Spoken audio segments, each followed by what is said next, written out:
Hello guys, তো যারা সবে সবে গার্ডেনিং করে শিখছো আর বাড়িতে পদ্ম ফুল লাগানোটা খুব কঠিন ভাবো, তো তাদেরকে আমি কিছু কিছু বেসিক টিপ দেবো যাতে তোমরা কোনো রকম বেশি পরিশ্রম না করে এই গাছগুলোকে বাড়িতে সুন্দরভাবে গ্রো করতে পারো।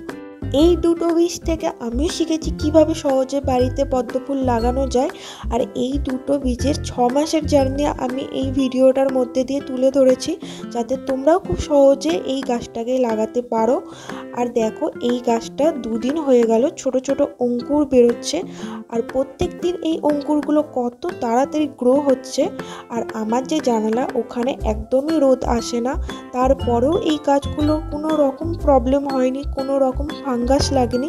শুধু এদেরকে মাঝে মাঝে একটু জলগুলো চেঞ্জ করতে হয় যাতে ব্যাকটেরিয়াতে এই ডালগুলোকে না নষ্ট করতে পারে। আর আমি এর মধ্যে কোনো রকম কেমিক্যাল মেশাইনি, একদম ন্যাচারাল জল, একদম কলের যে নর্মাল জল হয় এই জলগুলোই আমি ইউজ করেছি। আর দেখতে দেখতে 10 দিন হয়ে গেল, গাছের ডালগুলো কতটা পরিমাণে বেড়ে গেছে।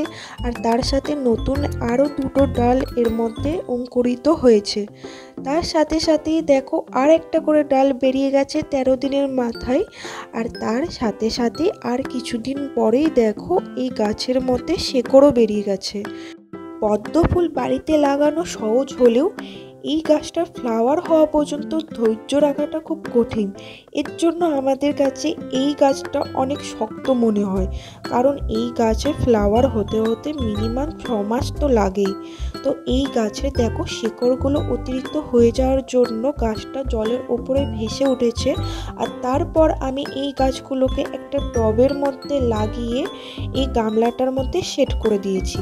আর এরই 2 মাস পরে দেখো এর মধ্যে কত পাতা গজিয়ে এসেছে। আর তার সাথে আমি কিছু মাছও এখানে অ্যাড করে দিয়েছি, এর সুন্দরতা আরোই বেড়ে গেছে। আর এর 4 মাস পর দেখো মাছগুলো কতটা বড় হয়ে গেছে। আর তার সাথে সাথে নতুন একটা ছোট্ট ফুল আর ছোট ছোট কয়েকটা কুঁড়িও এখানে ফুটেছে। তার সাথে সাথে আমি আরও কয়েকটা গাছ এখানে লাগিয়েছি। তোমাদের যদি এই ভিডিওটা একটু হলেও ভালো লাগে তো লাইক আর সাবস্ক্রাইব করতে একদম ভুলো না।